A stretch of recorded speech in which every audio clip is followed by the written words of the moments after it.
ఆకాశవాణిలో నాగసూరి బాణి signature tune సంకేత సరాగం 3వ భాగం 12/4/24.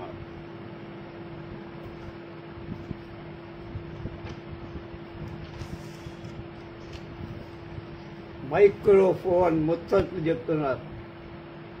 Goa, Anantapuram, Vijayawada, Visakhapatnam, Hyderabad, Kadapa, Madras, Tirupati, regional academy Hyderabad, Akashvani Hyderabad. ఇది ఉద్యోగ పర్వంలో మజిలీల జాబితా. రేడియో కార్యక్రమాలంటే ఆసక్తి ఉంది. అడపాదడపా వినే అవకాశం ఉండేది. అయితే ఆకాశవాణిలో ఉద్యోగం గురించి నేనెప్పుడు ఎలాంటి కలల 1986లో యూపీఎస్సీ, ఎస్ఎస్సి 2 ప్రకటనలు వచ్చి టెక్స్ట్ పోస్టులు ఇలాంటి ప్రకటనలు అన్ని పత్రికల్లో రావు. ఒకటి మనం మిస్ అయ్యాం.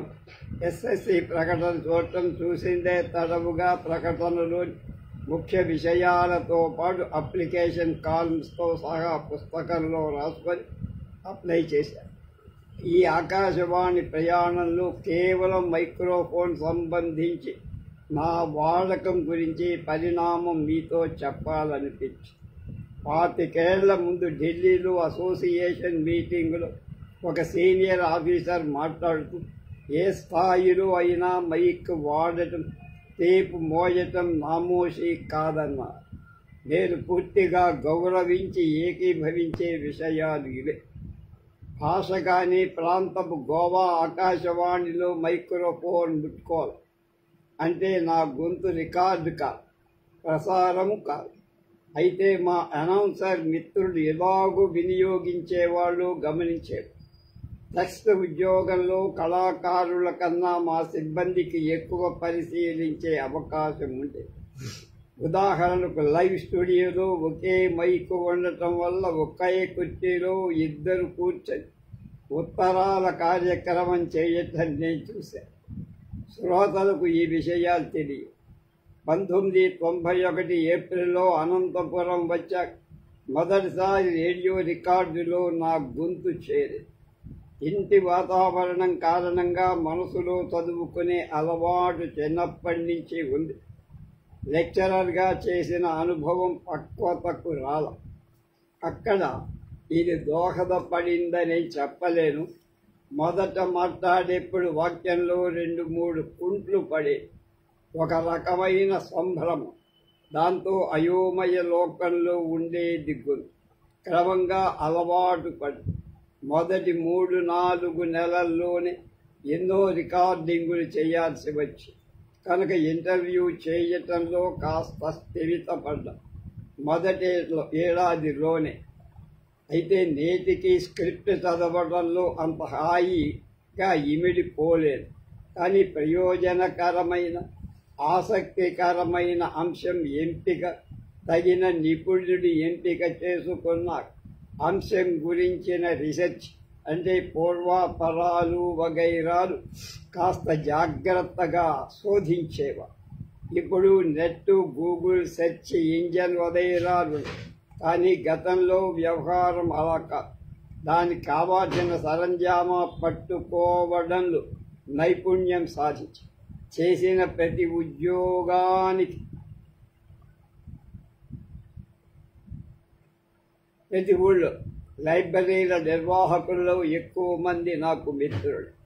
పెద్ద పత్రికల్లో ఇంటర్వ్యూలను మీడియా యాంగిల్లో పరిశీలించి అంశాలు, ఎక్స్పర్టుల ఎంపిక, విషయం రాబట్టడంలో మెలకువలు, విషయం గురించి అన్ని కోణాలు పరిశోధన మొదలైన వాటి గురించి ఆసక్తితో అధ్యయనం చేశాను.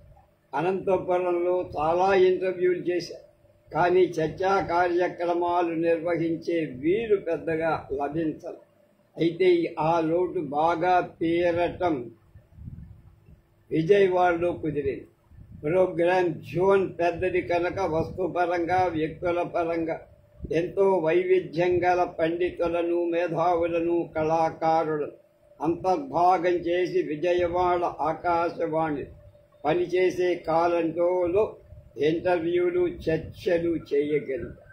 2002 మళ్ళీ అనంతపురం వచ్చిన సాంకేతికమైన కార్యక్రమ సాహసాలు చేసే సౌలభ్యం కలిగి ప్రతి నెల కలెక్టర్ లేదా ఎమ్మెల్యే లేదా ఎంపీ ఇలా ప్రముఖులు కార్యక్రమ సమయానికి స్టూడియోకు వచ్చేవారు. ఆ సమయంలో శ్రోతలు ఫోన్ చేసి ప్రశ్నలు అడిగేవారు. నేను లైవ్ స్టూడియోలో విఐపితో పాటు ఉండే కార్యక్రమం మోడరేట్ చేస్తూ ఉండే, అంటే శ్రోతలకు ఎక్స్పర్టులకు వారధి. ఒకసారి ఎంపీ కార్యక్రమానికి ఒప్పుకున్నారు. రేడియోలో మీటింగ్ నిర్ణయమై ఆయన హైదరాబాద్ వెళ్లాల్సి వచ్చి, అయితే మేము అధైర్యపడకుండా హైదరాబాద్లో ఓ ల్యాండ్ లైన్ దగ్గర సిద్ధంగా ఉండమని కోరారు. ఆయన అంగీకరించి అది రాత్రి 8 నుంచి 9 గంటల వరకు కార్యక్రమం. శ్రోతలు అనంతపురం నుంచి ప్రశ్నలు అడగడం, నేను స్టూడియోలో ఎంపీ హైదరాబాద్ నుంచి జవాబులు ఇవ్వడం అనే ప్రక్రియ విజయవంతంగా చేసి ఇప్పటికీ అనంతపురం ఆకాశవాణికి నాకు ఈ ప్రయోగం ఒక సాహసం. ఇది మొబైల్స్ రాని కాలం అని గుర్తుపెట్టుకో. 2004 మధ్యలో విశాఖ వెళ్ళినప్పుడు నేను ఆకాశవాణి క్వార్టర్స్లోనే ఉండేవా. శనివారం ఉదయం ఓ అరగంట health programme live phone in ఉండేది. ఈ కార్యక్రమం నిర్వహించే అధికారికి సెలవు రోజు ఆఫీసుకు రావటం నచ్చక క్వార్టర్లోనే ఉండేవారు. లైవ్ ప్రోగ్రాం చెయ్యాలని నన్ను చేయమని కోరారు. అలా ప్రతి శనివారం డాక్టర్ ద్వివేదుల సత్యనారాయణ దంపతులతో లైవ్ ప్రోగ్రాం చేశారు. దీనికి తోడు దాదాపు 2 ఏళ్లు ప్రతి ఆదివారం సాయంత్రం 6:30 ఒక అరగంట పాటు ఆదివాసీ అంతరంగం అనే గిరిజనుల కోసం phone in line Girijan cooperative corporation MD doctor Ingalakurthi విద్యాసాగర్తో జవాబుల కార్యక్రమం. అలా శని ఆదివారాలు ఆఫీసులో లైవ్ కార్యక్రమాలు పనిచేసినా బాగానే ఉండేవి. లైవ్ మైక్తో బాగా అలవాటు పడిపోయి దాంతో ఇంటర్వ్యూలు డిస్కషన్స్ ఎలా హాయిగా ఉన్నాయో లైవ్ కార్యక్రమాలు కూడా నాకు అంతే ఆహ్లాదాన్ని హాయి ఇచ్చాయి. ఆదివాసీ అంతరంగం కార్యక్రమాన్ని అన్ని ముఖ్య తెలుగు కేంద్రాలతో సహా ప్రసారం రిలే చేసేవి కనుక నా గొంతు కూడా చాలా మందికి పరిచయమై ఇక హైదరాబాదులో భారత ప్రభుత్వం స్వీకరించిన ఆకాశవాణి 60 ఏళ్ల సందర్భంగా ప్రతి నెల వజ్రవారధి అని తెలుగు తాలూకు ఆంధ్రాలో ఎక్స్పర్టులు కార్యక్రమాలు పాల్గొనే కార్యక్రమం 1 సంవత్సరం పాటు చేశారు. మద్రాసులో FM గోల్డ్లో ఉత్తరాలు లైవ్గా చదివే కార్యక్రమంలో పాల్గొన్నా. తిరుపతిలో రండి చూసొద్దాం తారామండలం అంటూ నెలవారీ సైన్స్ సెంటర్ నుంచి ఆకాశ వీక్షణ కార్యక్రమాన్ని లైవ్గా రూపొందించి అది కొద్ది నెలల పాటు సాగింది. వీటన్నిటికీ పరాకాష్ఠ వంటి సంఘటన 2018 ఫిబ్రవరి 1 ఆ రోజు తిరుపతి ఆకాశవాణి వ్యవస్థాపక సందర్భం. 1991 ఫిబ్రవరి 1న తిరుపతి ఆకాశవాణి కేంద్రం మొదలై ప్రజోపకారమైన పని చెయ్యాలని స్విమ్స్ బ్లడ్ బ్యాంక్ వారి సహకారంతో పోలీస్ ట్రైనింగ్ కాలేజ్ తిరుపతిలో బ్లడ్ డొనేషన్ క్యాంప్ ఏర్పాటు చేసి అలాగే పబ్లిసిటీ ఇచ్చి ఆసక్తి కల వారికి పోలీస్ ట్రైనింగ్ కళాశాలకు రమ్మని కోరి doctor KV Sridhar SVIMS blood bank ఇచ్చిన ప్రోత్సాహం విశేషమై అలాగే పీటీసీ అధికారుల తోడ్పాటు. అయితే ఇందులో మరో విశేషం ఉందన్నారు. బ్లడ్ డొనేషన్ క్యాంపు నడుస్తుండగా ఆకాశవాణి రిక్వెస్ట్తో రక్తం ఇవ్వాలని వచ్చిన వారితో రక్తం ఇచ్చిన వారితో ఇస్తున్న వారితో సంభాషణలు లైవ్గా ప్రసారం చేసి రక్తదానం సంబంధించి అపోహలు పోగొట్టి అవగాహన కల్పించగలిగారు. ఈ కార్యక్రమంలో సుమారు 2 గంటలు లైవ్, మధ్యలో 20 నిమిషాల వ్యవధిలో వార్త నేనే చేశాను. ఈ కార్యక్రమంలో మా ఇంజనీరింగ్ మిత్రుడు నిరంజన్ రెడ్డి సహకారం విలువైంది. దాన్ని ఎంతోమంది శ్రోతలతో పాటు మా తిరుపతి ఆకాశవాణి సహోద్యోగులు గొల్లపల్లి మంజులాదేవి, సుధాకర్ మోహన్ అభినందించడం గుర్తుందంటున్నారు. తర్వాత రేడియోకు పత్రికలకు పోలిక ఉందా అనే శీర్షికలు కన్యాశుల్కం నాటకానికి కథానాయకుడు కందుకూరి వీరేశలింగం అంటూ మొదలైంది సర్దేశాయి తిరుమలరావు గారి ప్రసంగం రికార్డు. 1991 ఆకాశవాణి అనంతపురం స్టూడియోలో రికార్డు చేస్తున్న సహోద్యోగి హడావి పడుతూ నా వైపు చూస్తారు. ఇది కన్యాశుల్కం నాటక తొలి ప్రదర్శన శతవార్షిక సందర్భంగా తెలుగునాట ఎన్నో కార్యక్రమాలు రూపుదిద్దుకుంటున్న వేళ అనంతపురం కేంద్రానికి ఉన్న సౌలభ్యం ఇతర ఏ కేంద్రానికి లేని సౌకర్యం ఏమిటంటే మహావిమర్శకులు కన్యాశుల్కం నాటక కళ అని విలువైన విమర్శా గ్రంథం రచించిన సర్దేశాయి తిరుమలరావు అనంతపురంలో ఉండదు.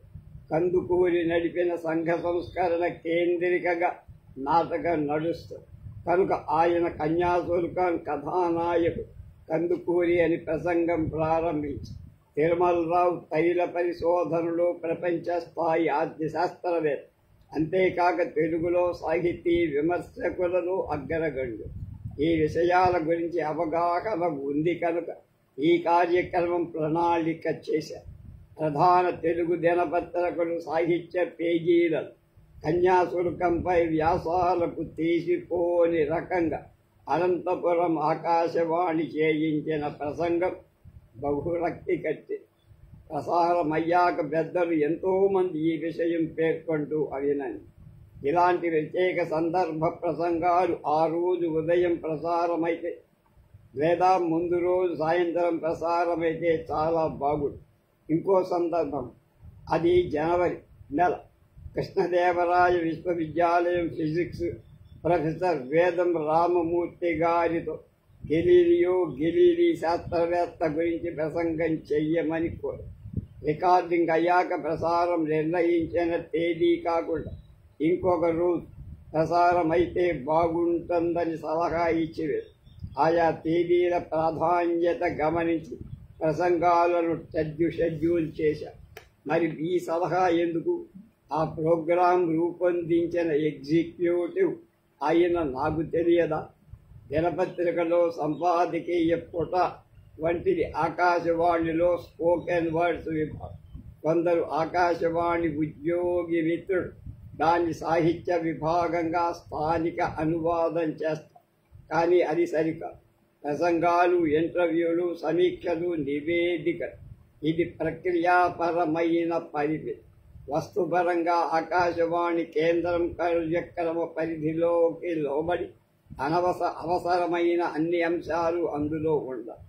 సామాజికం, సాంఘికం, ఆర్థికం, సైన్స్, సాహిత్యం, తాత్వికం వగైరా. నిజానికి దీనికి ఆకాశమే కాదు.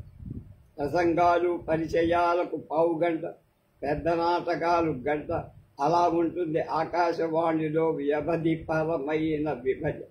అంతేకాని 4 ప్రసంగాలు వరుసగా, 2 నాటకాలు వరుసగా ప్రసారం చేయడం ఆకాశవాణి విధానమే కాదు. అలాగే 2 స్పోకెన్ వర్డ్స్ కార్యక్రమాల మధ్య తప్పనిసరిగా శాస్త్రీయ, సినిమా, లలిత, జానపద సంగీతం ఉండేలా ప్లాన్ చేస్తారు. శ్రోతలు వినగలిగే శక్తి దెబ్బతినకుండా జాగ్రత్త పడాలి. నిజానికి విరామ సంగీతం కూడా వినటానికి బలవర్ధకంగా దోహదపడదు. అనంతపురం ఆకాశవాణిలో మొదటి ప్రసారాలు సాయంత్రం 6 నుంచి రాత్రి 9 వరకే ఉండే. 5 నిమిషాల ఆంగ్ల వార్త కార్యక్రమంతో ప్రసారాలు ప్రతిరోజు మొదలు. రాత్రి 8:30కి తెలుగు పాటలు, 9:15కు హిందీ పాటల మధ్యలో 9 నుంచి 9:15 వరకు ప్రతిరోజు నా నిర్వహణ ఉండే. శ్రోతల ఉత్తరాలకు జవాబులు, సాహిత్య ప్రసంగం లేదా పరిచయం, కథ లేదా 2 కవితలు, సైన్స్ ప్రసంగం, సామాజిక, ఆర్థిక, తాత్విక విషయాల ప్రసంగాలు, లేదా పరిచయాలు ఇలా ప్రతిరోజు ఒకటి చొప్పున శ్రోతలతో ముఖాముఖి, సాహిత్య వేదిక, అనంత సాహితి, సైన్సు పథం, ప్రసంగ వేదిక ఉండే.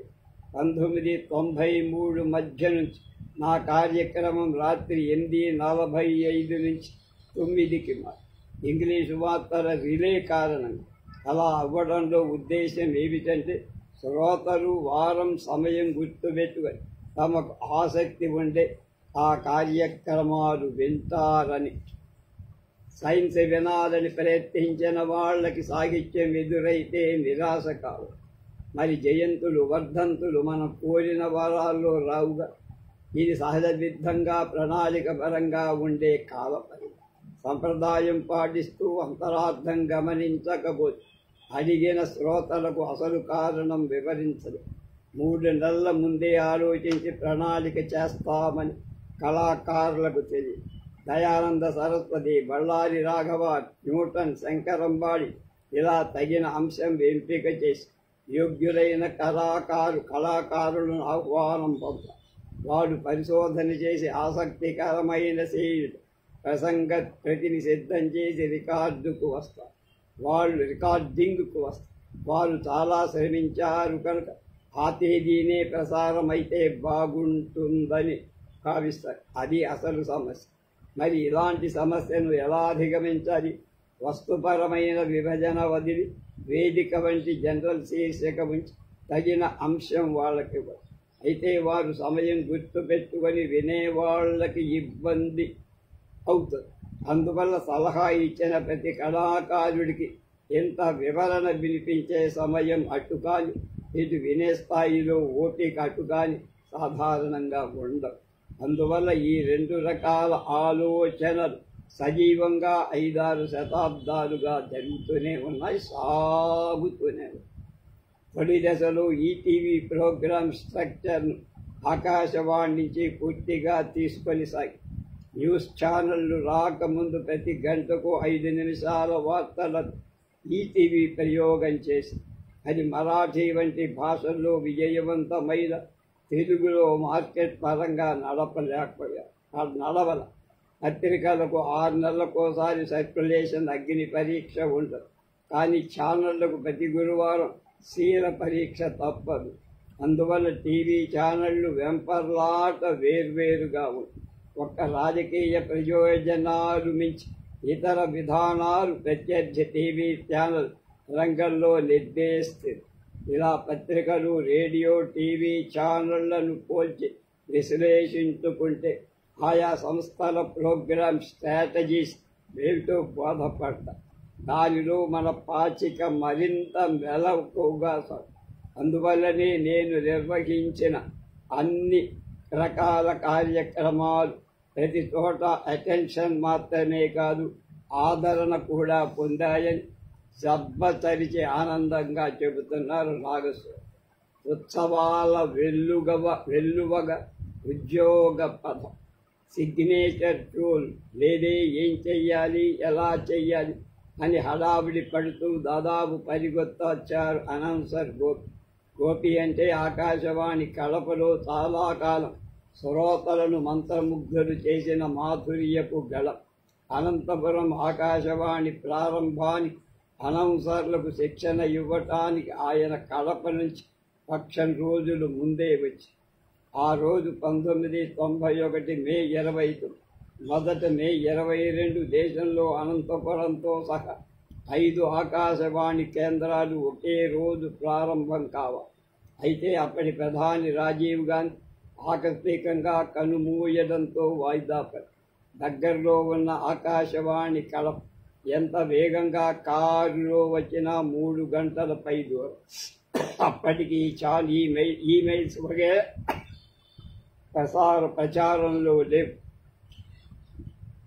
నిజానికి ఆకాశవాణి కేంద్రానికి ప్రారంభానికి అవసరమైన అన్ని పద్ధతి ప్రకారం పంపుతారు. ప్రసారాలకు ముందు వినిపించే 2 నిమిషాల సంగీతం ఆకాశవాణి ప్రసారాలకు సంకేతం, సిగ్నేచర్ ట్యూన్. దాని ద్వారా శ్రోతలు ప్రసారాలు గుర్తిస్తారు. ఏమాత్రం కార్యక్రమం మిస్ కాకుండా వింటారు. అది మధ్యాహ్నం నేను భోజనం ముగించుకొని ఆఫీసుకు వచ్చి సాయంత్రం 5:55కు ప్రసారం ప్రారంభం.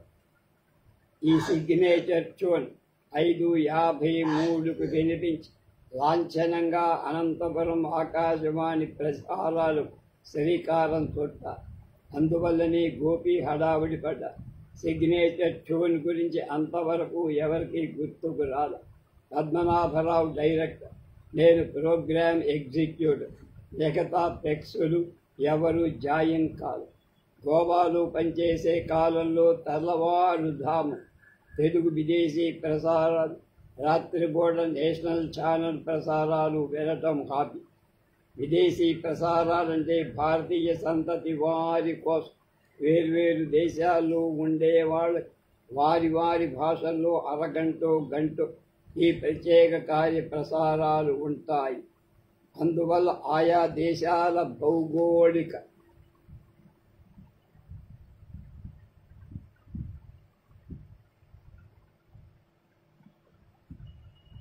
స్థానం బట్టి ప్రసార సమయాలు మారుతూ ఉంటాయి.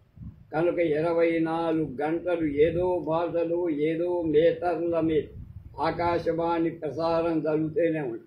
కనుక ఒక అంగలో సాంకేతిక విభాగం వైపుకు వెళ్ళి రేడియో స్పెక్ట్రమ్ స్కాన్ చెయ్యమని ఒక అరగంటలో సిగ్నేచర్ ట్యూన్ లభించి వెతుకుతున్నప్పుడే రికార్డింగ్ ఏర్పాటు చేసుకొని అలా నా స్థాయిలోనే తొలి అవాంతరం చాకచక్యంగా దాచి ఏ పై అధికారి జోక్యం సాయం లేకుండానే సమస్య పరిష్కారం అయితే అంతే సంభ్రమంగా నా ఉద్యోగం సాగి 12 రేడియో కేంద్రాలున్న సంయుక్త ఆంధ్రప్రదేశ్లో 6 కేంద్రాలలో నేను పనిచేస్తాను. ప్రతి ఆకాశవాణి కేంద్రం ఉత్సవాలు జరుపుకోవడంలో నేను భాగస్వామిని కావడం బదిలీలు కల్పించిన గొప్ప సదుపాయం అవకాశం. అనంతపురం కేంద్రంలో 5 ఏళ్లు దాటాక 1996 సంవత్సరం మధ్యలో విజయవాడ వెళ్ళి 48 డిసెంబర్ 1న మొదలైన విజయవాడ ఆకాశవాణి 98 స్వర్ణోత్సవ సందర్భం. అప్పటికి నేను అక్కడ చేరి 2 ఏళ్లు దాటి కీలకమైన ఉదయ రేఖలు కార్యక్రమంతో మంచి గుర్తింపు వచ్చింది. చాలా బాగుంది, బాగా నడిపారు. అది నాకు భాగ్యం. ప్రయాగ వేదవతి ఆకాశవాణి సారథిగా బాధ్యతలు స్వీకరించి ఈ స్వర్ణోత్సవాలకు తెలుగు పత్రికలు ఇచ్చిన ప్రాధాన్యత వెలలేంది. గొప్పగా చేశాం, మంచి సావనీరు తెచ్చాం. ఇందులో నేను పూర్తిగా లీనమై సేవలు అందించానంటున్నారు నాగసూరి. ఇది ఇప్పుడు ఒక మధుర స్మృతి. విశాఖపట్నం కేంద్రంలో చాలా ఎక్కువ విభాగాలు పర్యవేక్షించడమే కాక వైవిధ్యమైన కార్యక్రమాలు చేయగలిగే అవకాశం ఉంది. గిరిజనుల ఉద్దేశించే కార్యక్రమాలు, యువవాణి, హెల్త్ లైవ్ ప్రోగ్రాం, ఆదివాసీ అంతరంగం, వీక్లీ లైవ్ కార్యక్రమం, తారాతీరం సినీ కార్యక్రమం, ఇలా ఎన్నో. గురదాడ అప్పారావు, శ్రీపాద సుబ్రహ్మణ్య శాస్త్రి గారి గురించి ధారావాహికలు అదనం. ఇవి కాక నేను అక్కడున్నప్పుడే FM రెయిన్బో మొదలు కావటం, మొదలుతో 3 గంటలు లైవ్ ప్రోగ్రాం నేను ఫిల్మ్ పర్సనాలిటీతో నిర్వహించడం ఉత్సవమేగా. 2008 సైన్స్ డే ఫిబ్రవరి 28 తర్వాత హైదరాబాదులో చేరిన 3వ రోజు భద్రాచలం రాములారి కళ్యాణానికి ప్రత్యక్ష కార్యక్రమం బాధ్యత. 50 ఏప్రిల్ 1న భారత ప్రభుత్వం నైజాం రేడియో ప్రసారాలు ఆకాశవాణిగా మార్చి అందువల్ల 2010లో 60 ఏళ్ల పండగ అనుకున్న సావనీరు విడుదల కాలేదు. కానీ వజ్రవారధి మన తెలుగు వంటి ప్రత్యేక కార్యక్రమాలు రూపొందించే అవకాశం వాళ్ళు మాకు 1963 జూన్ 17న మొదలైన కడప ఆకాశవాణి 20/12/2013 స్వర్ణోత్సవ సందర్భం. నేను 2012లో చేరా. పరిస్థితులు చాలా మారాయి. బడ్జెట్ కోత, సిబ్బంది లోటు,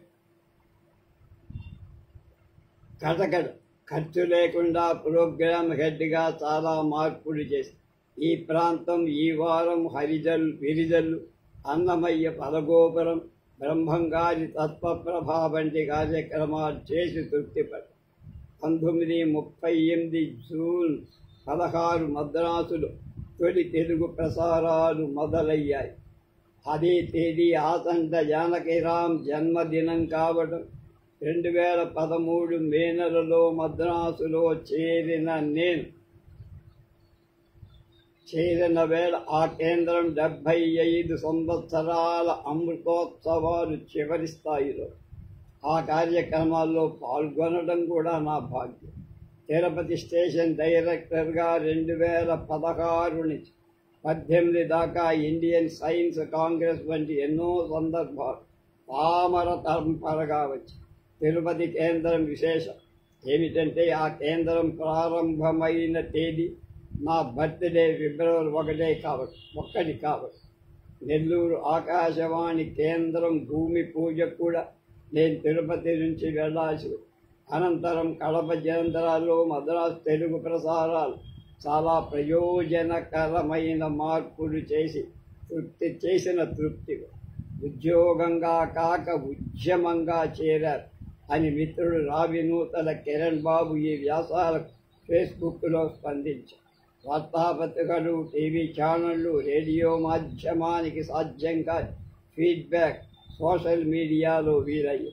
ఈ అభినందనలు కృతజ్ఞతలు చెబుతూనే ఉద్యమం మాట ఏమో కానీ నాకు ఉద్యోగం ఉత్సవాల వెల్లువగా సాగిపోయింది అని మాత్రం చెప్పగలను. బదిలీ బాదరాయణంలో జీవన మాధురి. ఇదేంటి సార్ మీతో వ్యాసం రాయమని అడిగితే ట్రాన్స్ఫర్ను సమర్థిస్తూ ఇలా రాస్తే ఎలా అని ప్రశ్నించారు మిత్రుడైన సహోద్యోగి ఒక 20 ఏళ్ల క్రితం. మిస్టర్ వేణుగోపాల్, మీకు ఊళ్ళు వెళ్ళటం ఇష్టం కదా, తిరుపతి బదులు కోయంబత్తూరుకు ట్రాన్స్ఫర్ మీద వెళ్ళొచ్చుగా అని 2016 మద్రాసు సహోద్యోగి సలహాతో ఎవరికో సాయం చెయ్యాలని ప్రయత్నించి, నమస్కారం సార్, ఇక్కడే ఉన్నారా లేదా మళ్ళీ ట్రాన్స్ఫర్ కాలేదా అని మరో మిత్రుడి ఫోన్ పలకరి. అనే కాదు, ఈ మరికొన్ని కూడా వైవిధ్యమైన వ్యూ పాయింట్స్ అన్న ఫలంగా చెప్పరు. అయితే ఆ సమయంలో పదవీ విరమణ అయి తర్వాత చెప్పాలంటే మా ఆవిడ హంస మాటల గురించి చెప్పారు. నిజమే, అప్పుడు లగేజీ వేసుకొని ఇళ్ళు వాడుతూ ఊళ్ళు తిరగడం కష్టమే. కానీ ఆ ఇబ్బందుల ఫ్రూట్స్ ఇప్పుడు అనుభవిస్తున్నాం.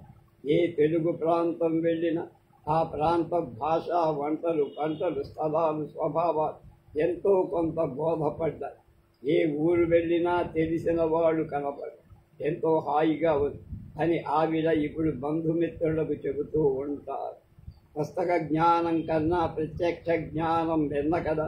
పనాజీ, గోవా, అనంతపురం, విజయవాడ, అనంతపురం, విశాఖ, హైదరాబాద్, కడప, మద్రాసు, తిరుపతి, హైదరాబాద్ ఇవి బదిలీ మీద చూసిన పూర్తి నివాసమున్న నగరాలు లేదా 4 రాష్ట్రాలు, 8. ఇవి కాక ఢిల్లీలో కొన్ని నెలల పాటు చాలాసార్లు ఉద్యోగం చేయడం. ఢిల్లీ తప్ప గోవా కాకుండా ప్రతి చోటకు సకుటుంబంగా 6-7 వేల పుస్తకాలతో బదిలీ బాదరాయణం అనుభవిస్తూనే ఉన్నామే. ఇందులో ఉద్యోగం, ఊరు, ఉద్యోగులు, కళాకారులు, దినసరి రవాణా వగైరా. నాకు మారితే ఆమెకు ఇల్లు, పని మనిషి, కూరల మార్కెట్, దినసరి వస్తువుల కొనుగోలు, మా సొంత ఊళ్లకు వెళ్ళడం వంటివి కూడా ప్రతిసారి ప్రతిబంధం. అనంతపురం, విజయవాడ, విశాఖపట్నం, హైదరాబాద్, మద్రాసు, తిరుపతి వంటి చోట్ల ఒక్క ఆహారం, వంటలు, కూర విషయంలోనే వైవిధ్యం. తరచు చూస్తే ఈ విషయాల వెనుక ఆర్థికపరమైన, సంస్కృతిపరమైన నేపథ్యాలు, తారతమ్యాలు, ద్యోతకము సర్దుకోవటానికి, సుమారుగా అలవాటు పడటానికి కుటుంబంగా మాకు సంవత్సరం పడుతుంది. 3-4 సంవత్సరాలకు ట్రాన్స్ఫర్ ఉన్న ఫలంగా ఊడిపడి సవాలుగా స్వీకరించి వెళ్తూ పోయాను. మా పరిస్థితి కూడా అంతే. వారం 10 రోజుల్లో చేరడం, నెలల్లో ఫ్యామిలీని లగేజీ తెచ్చుకోవడం, ఇది మా బదిలీల వ్యవహారం. అయితే నేను మాత్రం ఎక్కడికి కొంప కదల్చలా. నేనే వెళ్ళేవాడిని, నా తంతా లేదో నేను పడేవాడిని, మళ్ళా దగ్గరికి వచ్చేస్తుండే. అలా వాళ్ళు ట్రాన్స్ఫర్ చేయడం, నేను మళ్ళీ ట్రాన్స్ఫర్ ప్రయత్నం చేసి దగ్గర ఊళ్ళో నుంచే ఎక్కడికి వెళ్ళినాకు 1988 ఏప్రిల్ 13 హిందూపురం నుంచి ఒక సూట్ కేసుతో పనాజీ వెళ్ళి 3 ఏళ్ళు పనిచేసి 91 ఏప్రిల్లో 3-4 కార్టన్ బాక్సులు 2 సూట్ కేసుల లగేజీతో గోవా నుంచి అనంతపూర్ వచ్చి అప్పటికి పెళ్లి కాదు. తమ్ముడు సురేంద్రనాథ్ గోవా వచ్చి అతను నేను కలిసి గోవాకు టాటా చెప్పి గోవాలో ఉన్న 3 ఏళ్లలో యూపీఎస్సీ ఇంటర్వ్యూకి వెళ్ళా కనుక ఆ సమయంలో హెచ్ఆర్ లూథ్రా రాసిన ఇండియన్ బ్రాడ్కాస్టింగ్ పుస్తకం దాదాపు కంఠోపాఠమే అయిపోయింది. మన దేశంలో రేడియో ప్రసారాలు మొదలు తొలి రోజుల తర్వాత పోకడల గురించి కొంత ఆకళింపు కలిగి మద్రాసు విజయవాడ రేడియో ప్రసారాల గొప్పతనం గురించి చాలా పుస్తకాలలో పత్రికల్లో చదివి కనుక ఒక రకమైన ఆరాధనాభావం. ఈ 2 కేంద్రాలే ఎందుకు 38-48 మొదలైన తొలి తెలుగు రేడియో కేంద్రాలివి. ఈ 2 ఊళ్ళ నుంచే పత్రికలు చాలా కాలం నడిచాయి.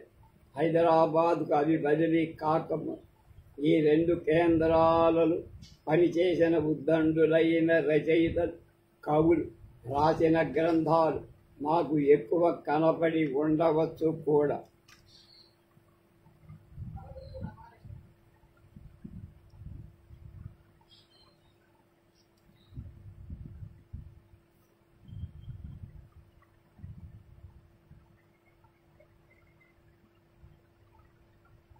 లేదా నేను చదివి ఉండవచ్చు. అదృష్టవశాత్తు ఈ 2 చోట్ల నేను పనిచేయడం బదిలీ కలిగించిన అయాచితమైన అవకాశం. 2 చోట్ల నా ఉద్యోగం రేడియో కార్యక్రమాలు సంబంధించి కొంత పోలీసు. విజయవాడలో ఉదయం 7:15 నుంచి 8 దాకా, మద్రాసులో ఉదయం 8:15 నుంచి 9 దాకా నా పర్యవేక్షణలో కార్యక్రమాలు సాగి రేడియో వినడం, వార్తాపత్రికలు చదవడం అనేవి వ్యక్తిగతమైన దినచర్యలో అంతర్భాగం. వారి ఉద్యోగం, వారి బాధ్యతలు బట్టి అనుకూల సమయంలో రేడియో వింటారు. అలా విన్న కార్యక్రమాలు నచ్చితే వింటారు, లేదా తర్వాత పట్టించుకో. అలాగే నచ్చితే మళ్ళీ వింటారు. మిత్రులకు వినమని చెప్పు కనుక ఆ కార్యక్రమాలు వినేవాళ్ళు ప్రతిరోజు వింటారు. ఉదయం పూట కావటం వల్ల రేడియో ప్రతిబంధకం కలిగించకుండా కూడా ఉంటుంది. తమ పనులు తాము పూర్తి చేసుకుంటూ వింటారు. అందువల్ల విజయవాడ ఉదయరేఖలు, మద్రాసు మల్లెపూ దండకు చాలా డివోటెడ్ లిజనర్స్ ఉండేవారు.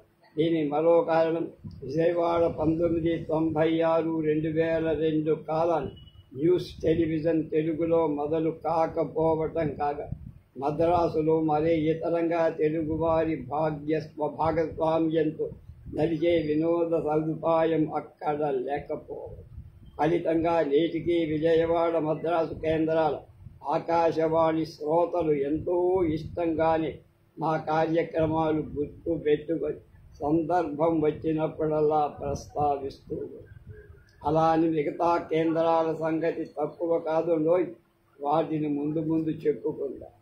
పట్టుదలకు చిరునామా. టెక్స్ ఉద్యోగాల బాధ్యత ఏమిటని వేణుగోపాల్ వేరుగా భలే రాశారు మీకు తెలుసా అని 2 దశాబ్దాల క్రితం Vijayawada Akashvani assistant station director Prayaga Vedavathi మాటల మధ్య 5-6 సహోద్యోగులతో అన్నారు. ఆశ్చర్యపోవటం నా వంతై. ప్రభుత్వ ఉద్యోగులకు 1 సంవత్సరం కాన్ఫిడెన్షియల్ రిపోర్ట్స్ రాస్తోంది. అది తర్వాత కాలంలో అపార్ టాంజిబుల్ పెర్ఫార్మెన్స్ అప్రైజర్ రిపోర్టుగా అందులో ప్రతి ఉద్యోగి ఆ సంవత్సరం తన ఉద్యోగం బాధ్యత ఏమిటి, తాను సాధించిన గొప్పేమిటి రాయాలి.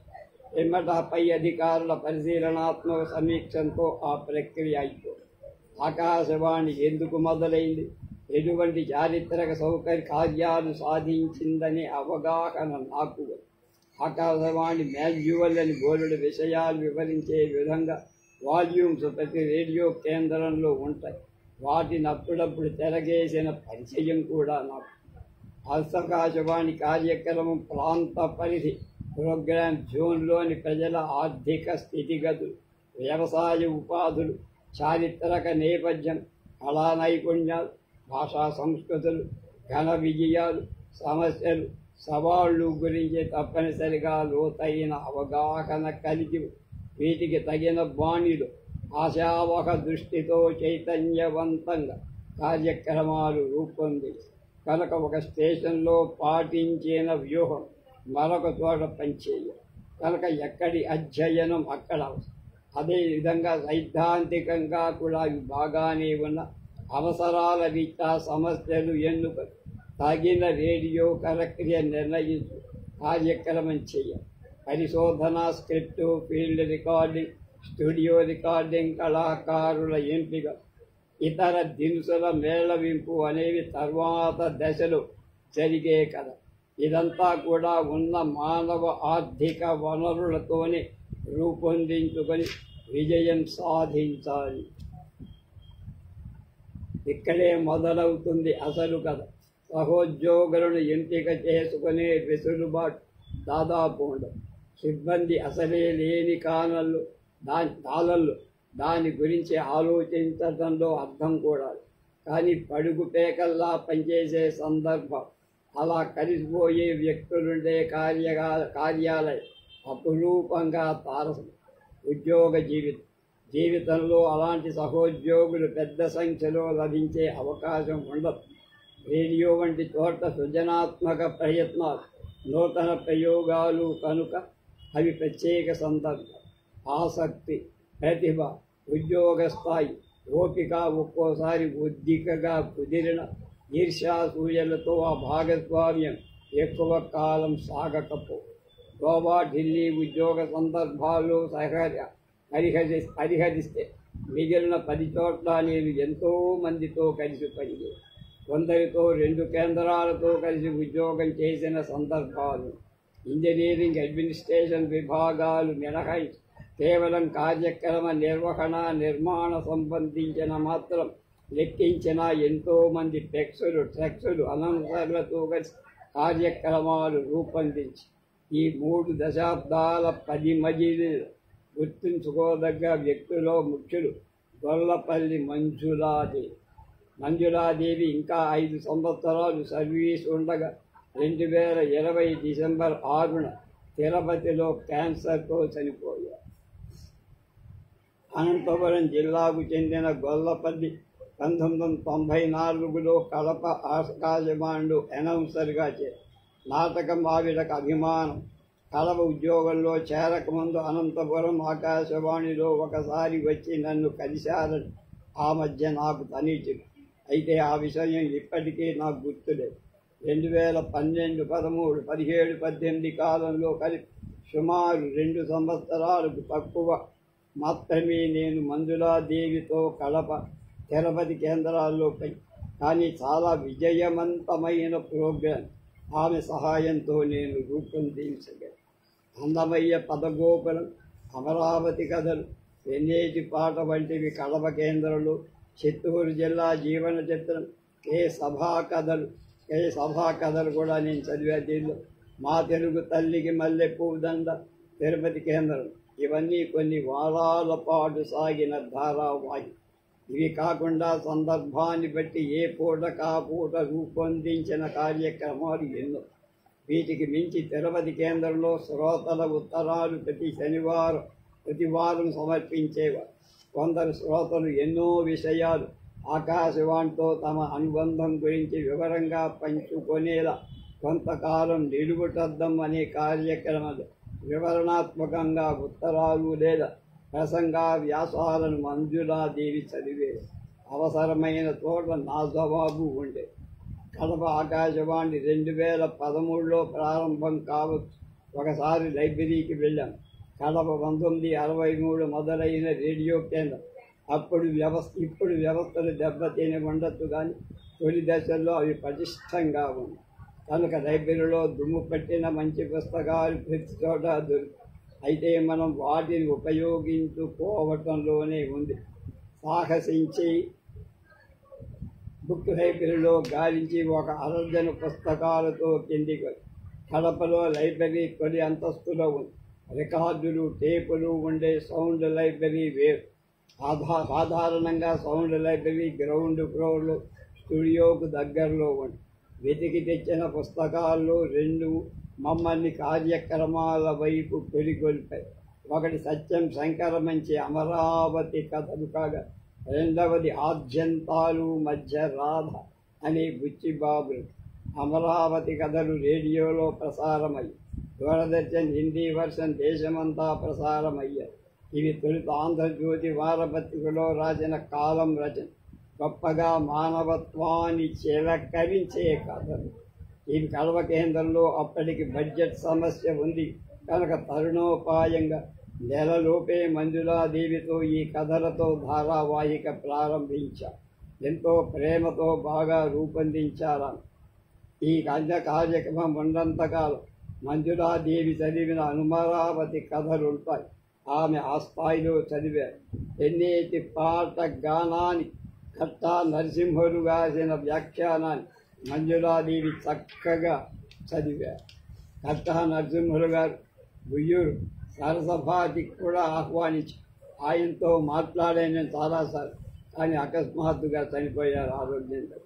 తిరుపతి ఆకాశవాణి కేంద్రంలో డాక్టర్ కె సర్వోత్తమరావు సంపాదకత్వం వహించిన విభిన్న విలక్షణ వ్యాస సంకలనం మా తెలుగు తల్లికి మల్లెపూదండ రాజన్ ధారావాహికంగా సమర్పించారు. ఈ ధారావాహికను ఆంధ్రప్రదేశ్లో ప్రతి కేంద్రం వినియోగించుకునే రీతిలో ప్రణాళిక రూపొందించాం. కానీ వినియోగించుకున్న దాఖలా చిత్తూరు జిల్లాకు చెందిన 3 పదులకు మించిన సంఖ్యలో కథలతో చాలా ప్రత్యేకంగా రూపొందించిన చిత్తూరు జిల్లా జీవన చిత్రం సిరీస్ గురించి వేరుగా వివరించి అలాగే కే సభా కథా పఠనం కూడా. నిజానికి మంజులాదేవి రేడియో నాటకంలో నిష్ణాతులు. నేను రేడియోలో దాదాపు కృషి చేయని ప్రక్రియ నాటకమే కావచ్చు. మంజులాదేవి గారు నాగసూరి